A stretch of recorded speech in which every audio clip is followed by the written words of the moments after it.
Welcome to Annals of the Irish. Throughout the 15th and 16th century, the agricultural society in Ireland resembled feudalism. The head of the feudal society was the monarch, and was acknowledged superior of the lesser kings. These lesser kings, or lords, held the land of the country.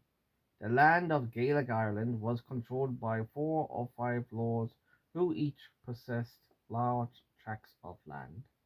The lords kept a parcel for themselves and divided the remainder of the tract into smaller plots that were distributed to the lower serfs like chiefs and septs in the form of landed usage.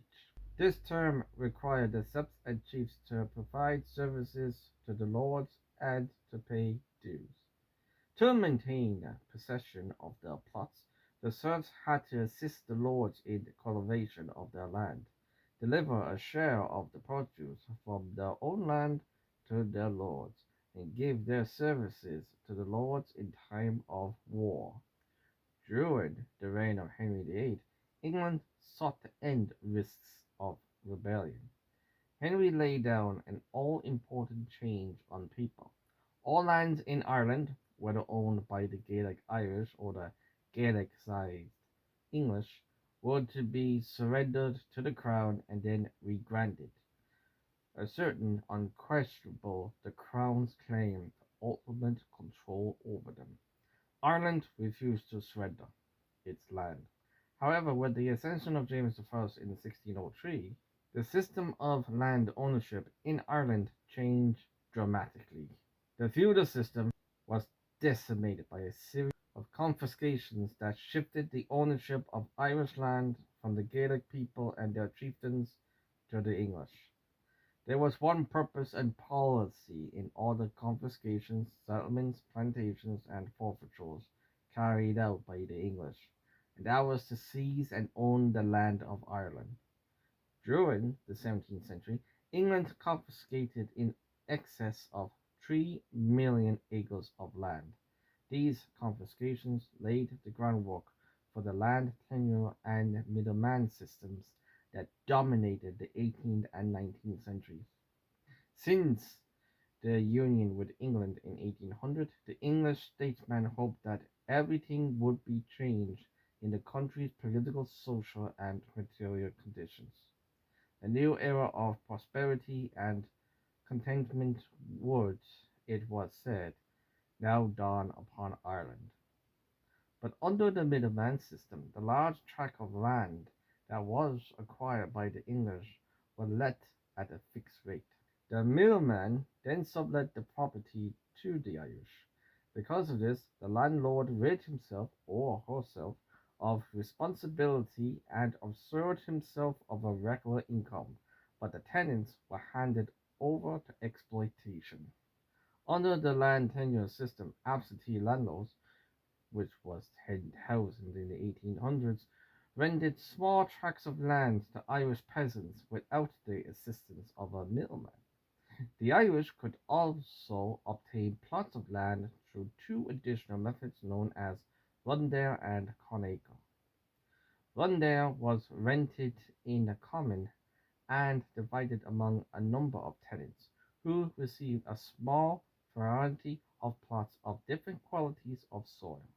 Conacher was a method of hiring a small plot of land to grow one crop.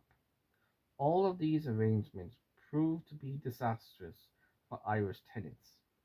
The land system thus introduced was a method of government, a badge of conquest, and a means of holding in subjection of the common people. Ireland was a conquered country. The Irish peasant, a dispossessed man, his landlord, an alien conqueror. In addition to being dispossessed of their property, Irish tenants were denied the legal protection once enjoyed under ancient Irish customs and land laws.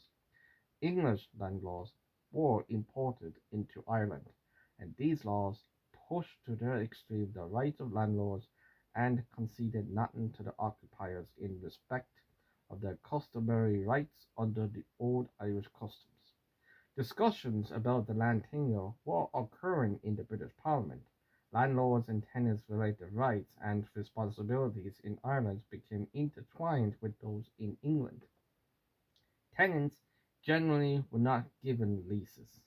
Instead, they became tenants at will who could be evicted at any time for any reason, which did brought about Irish land question.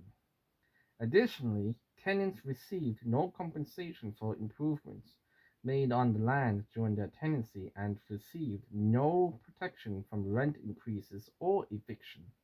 This lack of protection placed the Irish tenants in a vulnerable position. The tenants were even more vulnerable due to the dramatic increase in population prior to the Great Hunger. The growth in population increased the demand for land, which provided an incentive for landlords to evict tenants and find new tenants who were willing to pay a higher price for the land.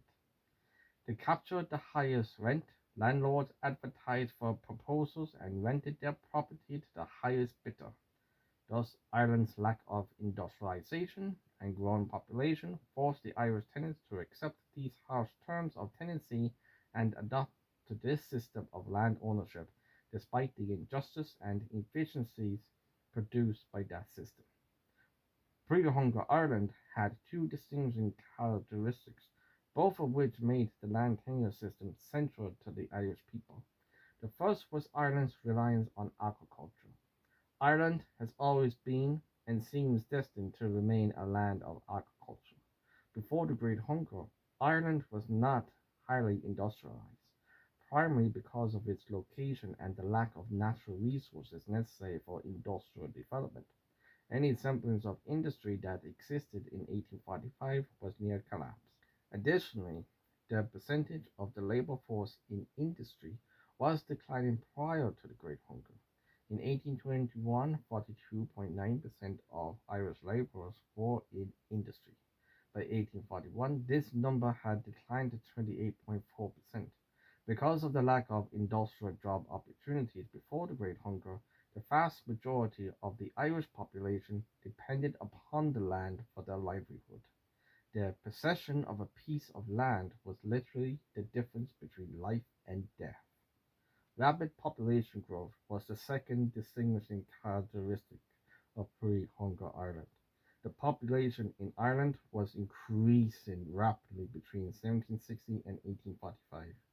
Between 1791 and 1841, it is estimated that the population increased from 4,753,000 to 8,175,000. In 1843, a royal commission was appointed to inquire into the occupation of land in Ireland. This commission was called by Robert Peel, and the Devon Commission was chaired by the Earl of Devon. It collected evidence from landowners, land agents, and tenant farmers. The commissioner's report, State of the Law and Practice in respect to the occupation of land in Ireland, evidence taken before Her Majesty's Commissioners, was published in 1845, a few months before the potato plight. This committee was made up of landlords, but it did state the poor relations between landlord and tenants.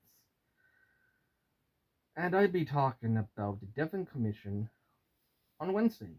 But first, I'll be talking about the man himself tomorrow. And as for the Irish land question, that will be Thursday. Slán